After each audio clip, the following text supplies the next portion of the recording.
जेव्हा जेव्हा माझे पिरियड्स येतात तेव्हा अचानक माझं वजन वाढायला लागतं. तुम्हाला देखील हा अनुभव आलेला आहे. तर या मागचं कारण आज अगदी सोप्या भाषेत या व्हिडिओमध्ये समजून घेऊया.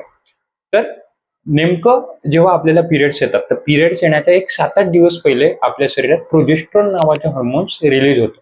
आता या प्रोजेस्टेरॉन नावाचं हार्मोन्सचं काम काय? तर आपल्या शरीराला प्रेग्नन्सीसाठी तयार करणं हे प्रोजेस्टेरॉनचं काम असतं.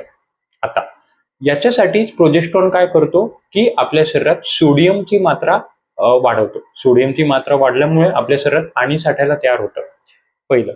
दुसरं, आपल्या आतड्यांची हालचाल कमी व्हायला तो प्रोजेस्टेरॉन मदत करतो आणि आतड्यांची स्मॉल इंटेस्टाइनची हालचाल कमी झाल्यामुळे मेटाबॉलिझम नीट होत नसतं आणि त्याच्यामुळे जेवण नीट पचत नसतं. खूप वेळेला तुम्हाला पिरियड्समध्ये ब्लोटिंगची प्रॉब्लेम आढळला असेल, कारण आपली इंटेस्टाइनची मूव्हमेंट नीट नसते होत.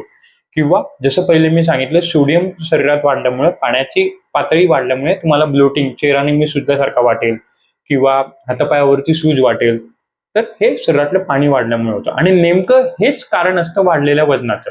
ते वजन म्हणजे फॅट्स नसतं, ते वजन असतं शरीरातलं वाढलेलं पाणी किंवा आपलं न पचलेलं जेवण. आपली मेटाबॉलिझम नीट नसतं होतं. आणि जसं जसं आपले पिरियड्स संपतात तसं तसं बाय डिफॉल्ट प्रोजेस्टेरॉन कमी होतं आणि प्रोजेस्टेरॉन कमी होता होता आपल्या शरीरातली पातळी, पाण्याची पातळी देखील कमी होते आणि मेटाबॉलिझम इम्प्रूव्ह होतं. म्हणून जसे पिरियड संपले तसं ऑटोमॅटिक आपलं वजन बॅक टू नॉर्मल होतं. तुम्हाला खूप वेळेला अनुभव आला असेल. त्याच्यामुळे अजिबात घाबरायचं कारण नाही. जर तुमच्या पिरियड्समध्ये अचानक वजन वाढत असेल तर दिस इज व्हेरी नॅचरल प्रोसेस. ही खूप नॅचरल प्रोसेस असते. त्याच्यामुळे अगदी रिलॅक्स राहायचं. जर तुम्हाला काही आवडलं असेल, या व्हिडिओमध्ये नवीन कळालं असेल तर नक्कीच कमेंटमध्ये टाका आणि सबस्क्राईब करा या चॅनलला. या चॅनलमध्ये मी असंच महिलांच्या रिलेटेड वैज्ञानिक दृष्टिकोन अगदी सोप्या भाषेत सांगायचा प्रयत्न करतो. धन्यवाद.